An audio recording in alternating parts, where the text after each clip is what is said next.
शुरुआत में एक पेंटर को दिखाया जाता है जिसका नाम फिन है। वो एक कॉम्प्लेक्स के अपार्टमेंट में रहता है। दरअसल वो इस कॉम्प्लेक्स का मैनेजर भी है, तो इस पूरे कॉम्प्लेक्स की जिम्मेदारी उसी के ऊपर है। फिन के साथ उसकी गर्लफ्रेंड कैली और उसका बेस्ट फ्रेंड जिसका नाम जेस्पर है, वो भी रहते हैं। जेस्पर को बैटिंग का बहुत शौक है। वो कुत्तों की रेस पर और अलग अलग जगह पैसे लगाता है।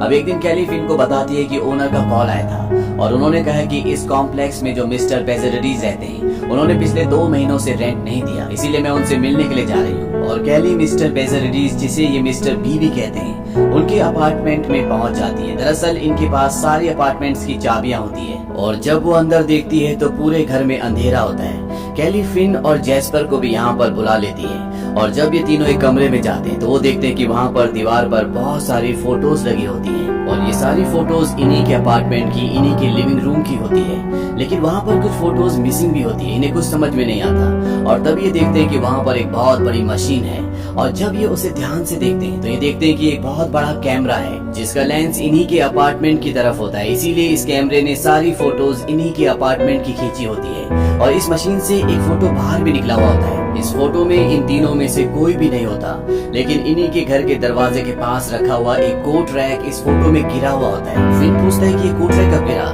जेस्पर कहता है शायद रात को जब हम पार्टी कर रहे थे, ये उस वक्त गिरा होगा, इसीलिए हमें याद नहीं रहा क्योंकि हम नशे में थे।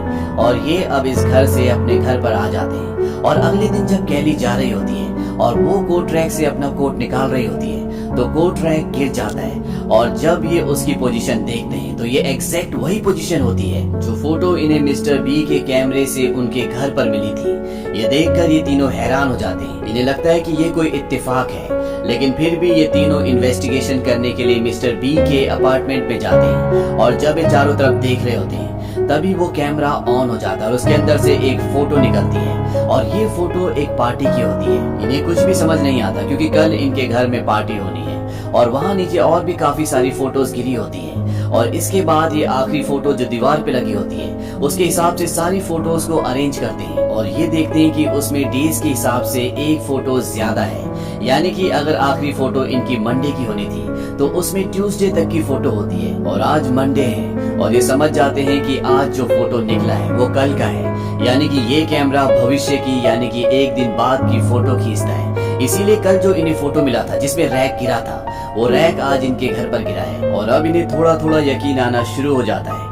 इसके बाद कैली मिस्टर बी की डायरी पढ़ती है और उसमें लिखा होता है कि मेरा जो अटेम्प्ट था वो सक्सेसफुल हो गया और मैंने कैमरे में अपनी मौत को देखा। और इसके आगे उन्होंने ये भी लिखा होता है कि इस कैमरे के कुछ बेसिक रूल्स हैं, जो भी इस कैमरे में भविष्य को देखे वो उसे बदलने की कोशिश ना करे क्योंकि ये किसी के भी हित में अच्छा नहीं होगा। कैली इन दोनों को बताती है कि ये मिस्टर बी की आखिरी एंट्री है जो उन्होंने 1 हफ्ते पहले लिखी थी, यानी कि वो 1 हफ्ते से यहाँ पर नहीं है। फिन कहता है कि हमें जमीन पर 7 फोटोज मिली है, यानी कि ये कैमरा अपने आप ही एक दिन में एक बार एक फोटो खींचता है, उसका जरूर कोई टाइम होगा। और जब ये फोटोज को देखते हैं तो उन फोटोज में जो इनके घर पर घड़ी होती है उसमें रात के 8 बज रहे होते हैं और ये समझ जाते हैं कि ये कैमरा रात के 8 बजे अपने आप ही फोटो खींचता है। जेस्पर कहता है कि अगर ये रात को फोटो खींचता है तो यहाँ दीवार पर दिन की फोटोज क्यों है? कैली कहती है कि हो सकता है कि पिछले 1 हफ्ते से सिर्फ रात की फोटो खींच रहा हो क्योंकि इन्हें जितनी फोटो जमीन पर मिली थी वो सब की सब रात की थी। यहीं पर इन्हें एक और फोटो दिखता है जो मिस्टर बी का होता है और उस पर लिखा होता है कि अगर तुम इस फोटो को देख रहे हो तो ये कल का फोटो है। फिन कहता है कि मुझे पता है कि ये कौन सी जगह है क्योंकि वो इस पूरी बिल्डिंग को अच्छे से जानता है। और जब ये तीनों उस जगह उस कमरे में जाते हैं तो ये देखते हैं कि वहाँ पर मिस्टर बी की डेड बॉडी है जो पूरी तरह से इलेक्ट्रिक शॉक से जल गई होती है और यहाँ पर ये तीनों समझ जाते हैं कि इन्होंने अपनी डेथ को देख लिया था, इसीलिए वो यहाँ पर आकर छुप गए थे। जेस्पर कहता है जैसा कि उन्होंने अपनी डायरी पर लिखा था कि अगर तुम फ्यूचर को चेंज करने की कोशिश करोगे तो इसका अंजाम और भी बुरा हो सकता है, इसीलिए उनकी मौत तो हुई लेकिन पहले से भी शायद बहुत बुरी तरह से। अब ये पुलिस को कॉल करना चाहते हैं लेकिन जेस्पर कहता है कि हमें पुलिस को कॉल नहीं करना चाहिए बल्कि भविष्य देखने वाले इस कैमरे का फायदा उठाना चाहिए। हम इसका इस्तेमाल रेस के जुए में कर सकते हैं, हमें एक दिन पहले पता होगा कि रेस में कौन जीतने वाला है। हालांकि फिन ये नहीं चाहता लेकिन उसे भी पैसे कमाने हैं, इसीलिए तीनों मान जाते हैं। और आज रात को जब इनके घर पर पार्टी होती है तो ठीक रात के 8 बजे कैमरा एक फोटो खींचता है। फिन वहाँ पर जाता है और जब वो फोटो देखता है तो उनके अपार्टमेंट की विंडो के ग्लास पर एक कागज चिपका होता है जिसमें कल की रेस के रिजल्ट्स होते हैं, यानी कि इन्हें पता है कि कल रेस में कौन जीतने वाला है। और इस तरह से ये पैसे कमाना शुरू कर देते हैं। और अगले दिन जैस्पर ठीक उसी तरह खिड़की पर कागज का टुकड़ा लगा देता है जिस पर रेस के रिजल्ट्स होते हैं, क्योंकि उन्हें ऐसा करना पड़ेगा। अब यहाँ पर इनकी जिंदगी में सब कुछ सही चल रहा होता है। मिस्टर बी की मौत के बारे में आज भी इन्होंने किसी को कुछ नहीं बताया होता। उनकी डेड बॉडी वहीं पर होती है और जब यहाँ का सिक्योरिटी वाला इनसे पूछता है कि मिस्टर बी कहाँ है, तो ये झूठ बोल देते हैं कि वो हॉस्पिटल में, उनकी तबीयत खराब है। लेकिन ये ज्यादा वक्त तक ऐसा नहीं कर सकते। ये तीनों की तीनों रात को 8 बजे एक बार फिर से कैमरे के पास फोटो लेने के लिए जाते हैं और जब ये फोटो देखते हैं तो ये तीनों के तीनों हैरान हो जाते हैं, क्योंकि उस फोटो में कैली जैस्पर को किस कर रही होती है और फिन पेंटिंग बना रहा होता है, जबकि कैली और फिन दोनों गर्लफ्रेंड बॉयफ्रेंड हैं। यहाँ पर इन तीनों में से किसी को कुछ समझ नहीं आता। फिन इस बात से नाराज भी हो जाता है, लेकिन जैस्पर कहता है कि हमें ऐसा करना होगा। जैसा कि मिस्टर बी ने बताया था कि जो भी फोटो में आएगा, जो भी फ्यूचर होगा, हम उसे बदल नहीं सकते। और ये तय करते हैं कि कैली और जैस्पर किस करेंगे। और ठीक रात को 8 बजे जिस तरह से फोटो में होता है, फिन वहाँ पर पेंटिंग बना रहा होता है और कैली और जैस्पर एक दूसरे को किस कर रहे होते हैं। हालांकि इन्हें प्रिटेंड करना है, लेकिन ये दोनों भावनाओं में बह जाते हैं। और जब फिन इस चीज को देखता है तो नाराज हो जाता है और वो वहाँ पर जाता है जहाँ पर कैमरा होता है। कैली और जैस्पर भी वहाँ पर पहुँच जाते हैं और ये देखते हैं कि अगले दिन की फोटो में ये आया है कि इनके घर में एक आदमी बैठा है। जैस्पर बताता है कि ये बुकी है जिसके थ्रू वो रेस में पैसे लगाता है और ये एक बहुत खतरनाक आदमी है।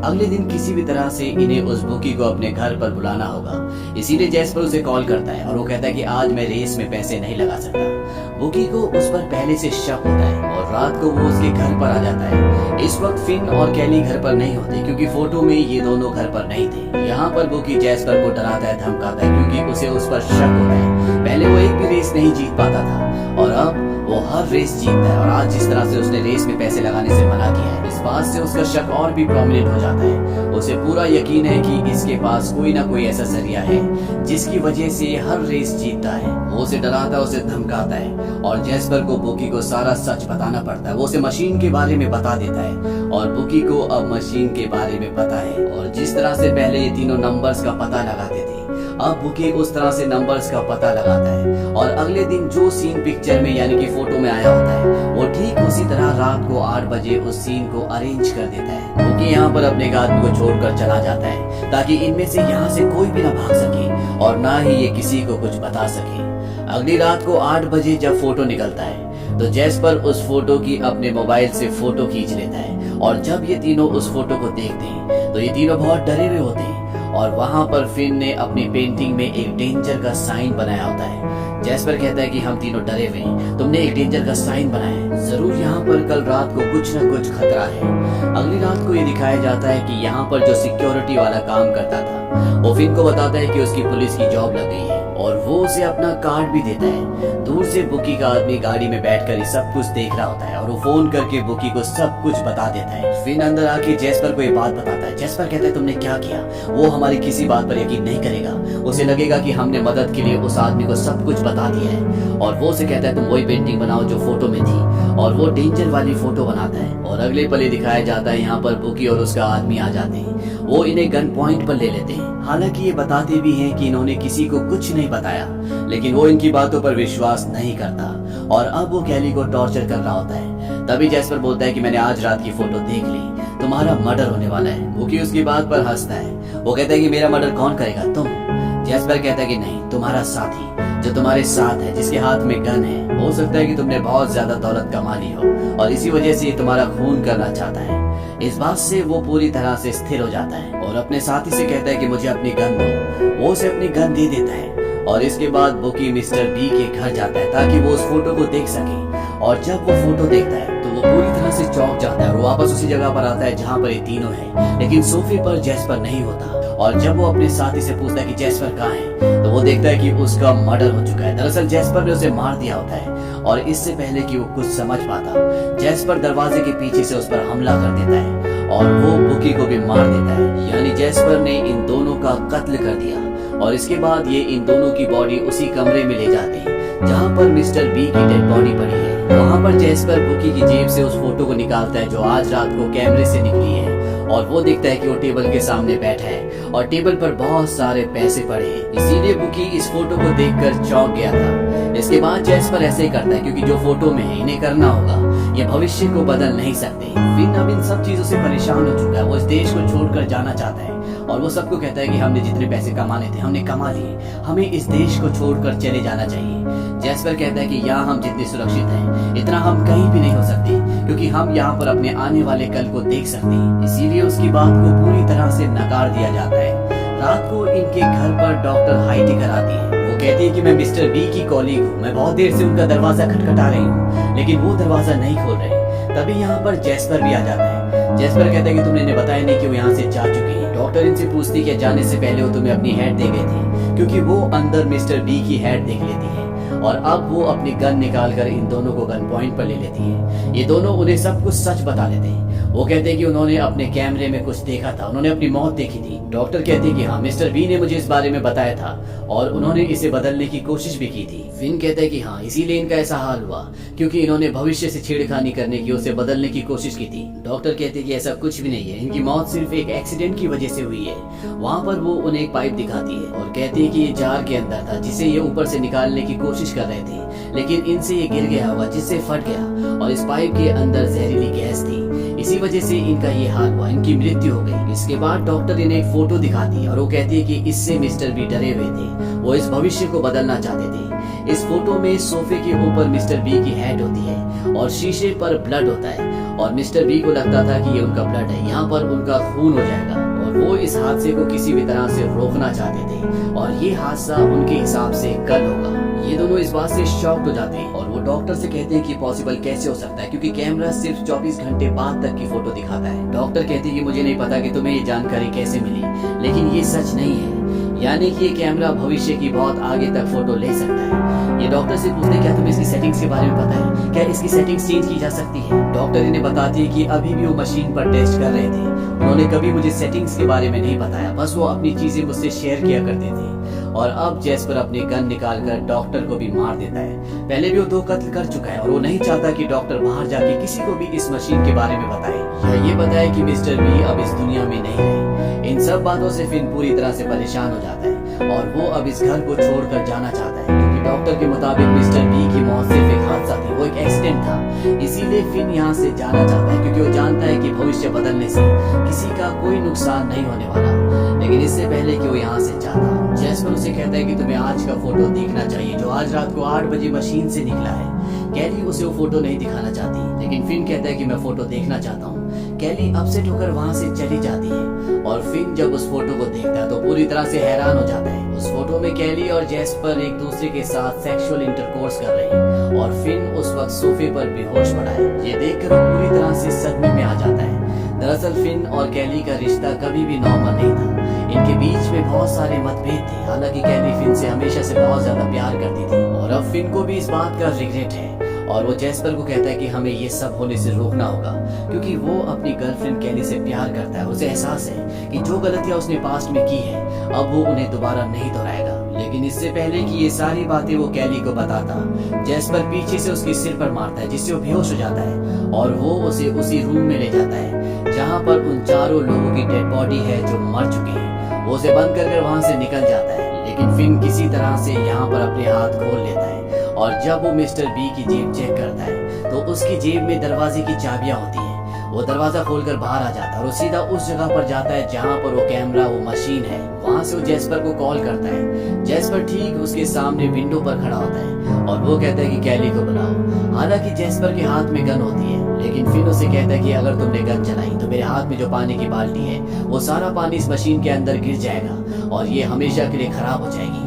और जैस्पर किसी भी कीमत पर इस मशीन को हासिल करना चाहता है। वो उसके कहने पर जैस्पर को बुलाता है। कैली जैस्पर की गन ले लेती है और अब फिन भी वहाँ पर पहुँच जाता है। ये दोनों की दोनों हमेशा के लिए यहाँ से निकलना चाहते हैं। फिन कैली को बोलता है कि तुम अपना सामान लेकर आओ और टेबल पर जो पैसे होते हैं फिन उन पैसों को इकट्ठा करना शुरू कर देता है। वो जैस्पर को कहता है तुम और कमा लोगे क्योंकि उसके पास मशीन है। लेकिन इससे पहले कि वो सारा पैसा उठाकर यहाँ से निकल पाता, जैस्पर उस पर हमला कर देता है। जैस्पर फिन को मारने वाला होता है कि पीछे से कैली उसके सिर पर एक प्रहार करती है जिससे जैस्पर की मौत हो जाती है। अब यहाँ से निकलने से पहले कैली विंडो का जो गिलास होता है जहाँ पर हर रात को 8 बजे ये कोई ना कोई मैसेज चिपकाते हैं जो कि इनके पास्ट के लिए होता है, वो वहाँ पर कोई मैसेज चिपका रही होती है और तभी यहाँ पर फिन आ जाता है। फिन देखता है कि सुबह के वक्त भी मिस्टर बी के घर से कैमरा फ्लैश हुआ और ये देखकर वो हैरान हो जाता है। वो कैली से पूछता है कि सब क्या है, और जब वो कैली के हाथ से वो कागज लेता है जिस पर मैसेज लिखा होता है, उस पर लिखा होता है कि फिन को बचाने के लिए जैस्पर को मार दो, और दूसरे कागज पर लिखा होता है कि पार्टी के नाइट वाली फोटो से आज रात की फोटो को बदल देना।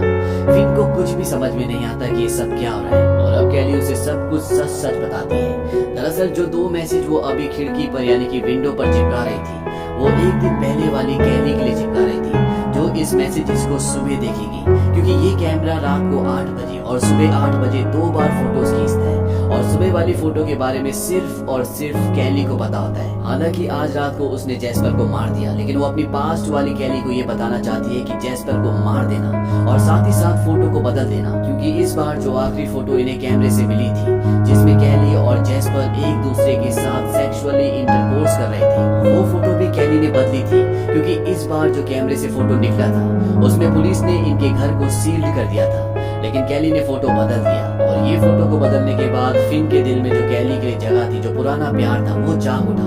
वो उसके लिए बहुत ज्यादा प्रोटेक्टिव और बहुत ज्यादा पॉजिटिव हो गया, और कैली चाहती है कि ऐसा हो, इसीलिए वो एक दिन पहले वाली कैली को ये मैसेज भेज रही होती है कि जो आज हुआ वो एक बार फिर से होना चाहिए, ताकि फिन उसकी जिंदगी में दोबारा से आ जाए और जैस्पर जो फिन को मारने वाला था उसकी मृत्यु हो जाए। फिन पूछता है कि अगर ये फोटो जिसमें तुम और जैस्पर एक दूसरे के फिजिकली क्लोज हो, ये आखिरी फोटो नहीं था, तो ये कब का फोटो है? कैली उसे बताती है कि ये कुछ हफ्तों पुरानी बात है, जब तुम पूरी तरह से नशे में धुत थे और तुम काउच के ऊपर बेहोश पड़े थे। उस वक्त मेरे और जैस्पर के बीच में फिजिकली इंटरकोर्स हुआ। हालांकि मैंने ऐसा दिल से नहीं किया, लेकिन हम दोनों के बीच में जो रिश्तों में तनाव था, मैं इस बात से परेशान थी। मैं सब कुछ पहले जैसा करना चाहती थी, और मेरे और जैस्पर के बीच में जो किस हुआ वो भी मेरी प्लानिंग थी, और इस किस के बाद तुम्हारे अंदर जेलसी पैदा हुई, जिससे मुझे अच्छा लगा और तुम एक बार फिर से मेरे करीब आने लगी। इसके बाद मेरी दूसरी प्लानिंग के हिसाब से जब हमारे यहाँ पर बुकी आया था, तो मैं जानबूझकर तुम्हारे साथ बाहर गाड़ी में गई जहाँ पर तुमने मुझे प्यार किया, और साथ ही साथ एक फोटो में जहाँ पर तुम मेरी पेंटिंग बना रहे थे वो भी मैंने ही किया था। और जब तुम मेरी पेंटिंग बना रहे थे तुमने मुझे कहा था कि तुम बहुत खूबसूरत हो, लेकिन ये ज्यादा दिन तक नहीं चला और तुम एक बार फिर से बदल गई, और इसीलिए मैंने गुस्से में अपने आप को ये मैसेज किया कि फिन को माफ मत करना, और गुस्से में आकर मैंने जो आखिरी फोटो बदली उसको उस फोटो से बदल दिया जिसमें मैं और जैस्पर एक दूसरे के साथ फिजिकली क्लोज थे, जो कि कुछ हफ्तों पुराना है। और इस फोटो को देखने के बाद तुम एक बार फिर से मेरे करीब आ गए, क्योंकि तुम्हारे दिल में मुझे खोने का डर पैदा हो गया, और जिस तरह से तुम आज मेरे लिए लड़े मुझे यकीन हो गया कि मेरा फिन मुझे वापस मिल गया। लेकिन फिन ये सारी सच्चाई जानने के बाद उसके हाथ से उस अंगूठी को निकाल देता है जो उसने कभी दी थी, और वो कहता है कि मैं उस मशीन को डिस्ट्रॉय करने के लिए जा रहा हूँ। और जब वो बाहर की तरफ जा रहा होता है तभी पीछे से उसे कैली गोली मार देती है, और उसका सर अपनी गोद में रखकर बोलती है तुम चिंता मत करो, कल सब ठीक हो जाएगा, तुम्हें कुछ भी याद नहीं रहेगा। और अब फिन भी मर चुका है। इसके बाद कैली अपने एक दिन पहले वाले पास्ट के लिए एक और मैसेज लिखती है, जिसमें वो लिखती है कि खिड़की पर पकड़े मत जाना, यानी कि जिस तरह से आज जब वो खिड़की पर मैसेज चिपका रही थी तो उसे फिन ने देख लिया था, जिसकी वजह से उसे फिन को सारा सच बताना पड़ा। अगर उसे वो खिड़की पर नहीं देखता तो ये दोनों हमेशा के लिए यहाँ से चले जाते। और अब वो उस कागज को खिड़की पर लगा रही होती है, यानी कि अपने आप को पास में मैसेज भेज रही होती है, तभी वो देखती है कि बाहर पुलिस वाला होता है, और वो एक ही कॉर्नर पर टेप लगाता है। पुलिस वाला उसे दरवाजा खोलने के लिए कहता है। वो बहुत कॉन्फिडेंट है क्योंकि उसे पता है कल सब कुछ बदलने वाला है, किसी को कुछ याद नहीं रहेगा, और यहाँ तक ये सब जितने भी आज रात को मरे वो सब के सब जिंदा हो जाएंगे। और अब यहाँ पर पुलिस वाला जब अंदर आता है तो वो देखता है कि वहाँ पर फिन की और जैस्पर की डेड बॉडी है। कैली उसे कहती है कि तुम्हारे पास मेरे लिए बहुत सारे क्वेश्चंस होंगे, और वो उसके साथ जाने लगती है। और तभी वो देखती है कि जो नोट उसने अपने लिए चिपकाया था, यानी कि एक दिन पहले वाली कैली के लिए चिपकाया था, जिस पर ये लिखा था कि खिड़की पर पकड़े मत जाना, वो गिर जाता है क्योंकि उसने उसका एक ही कॉर्नर चिपकाया था, और वो उसे दोबारा से लगाने के लिए भागती है, लेकिन पुलिस वाला उसे पूरी तरह से कंट्रोल कर लेता है और यहाँ से ले जाता है। यानी ये मैसेज एक दिन पहले वाली कैली को नहीं मिलेगा, और जिस तरह से आज घटनाक्रम चला है ठीक उसी तरह से कल भी घटनाक्रम चलेगा, जिसमें जैस्पर मारा जाएगा, फिन उसे खिड़की पर नोट लगाते हुए देख लेगा, और इसके बाद फिन की भी मौत हो जाएगी, और आखिरी में कैली को पुलिस पकड़ लेगी। और इस वक्त कैमरे के सामने जो सीन होता है वो बिल्कुल वैसे ही होता है जो मिस्टर बी ने फोटो डॉक्टर को भेजी थी, जहाँ पर काउच के ऊपर उनकी हेड गिरी थी और ग्लास के ऊपर खून लगा हुआ था। और वो इसी इवेंट को बदलना चाहते थे। उन्हें ऐसा लगता था कि ये खून जो ग्लास के ऊपर गिरा है वो उनका है, क्योंकि काउच पर सोफे के ऊपर उनकी हेड थी। लेकिन ये खून उनका नहीं होता, बल्कि ये जैस्पर का खून होता है, जब कैली ने जैस्पर को पीछे से मारा था। और इसके बाद कैमरा एक फोटो खींचता है, लेकिन ये फोटो हमें नहीं दिखाई जाती। लेकिन ये वही फोटो होता है जिसमें मिस्टर बी को ऐसा लगता था कि ये उनका खून है, उनकी मौत होने वाली है, और जिस इवेंट को वो बदलना चाहते थे। इसी के साथ ये कहानी खत्म हो जाती है। इस कहानी में हमें 2 टाइमलाइंस दिखाई गई हैं, एक दिन पहले की और एक दिन बाद की, यानी पास्ट और फ्यूचर की। और इसमें हमें ये भी बताया गया है कि हम फ्यूचर को बदल सकते हैं। इसीलिए फ्यूचर वाली जो कैली होती है वो अपनी पास्ट वाली यानी कि एक दिन पहले वाली कैली को मैसेजेस भेजती है, ताकि एक दिन बाद वाली कैली यानी कि फ्यूचर वाली कैली के साथ जो भी गलत हो रहा है, जो भी चीजें वो अपनी जिंदगी में बदलना चाहती है, वो पास्ट वाली कैली के साथ ना हो। उस टाइमलाइन में सब कुछ ठीक हो जाए, जैसा वो चाहती है वैसा हो जाए, लेकिन अंत में सब कुछ बदल जाए।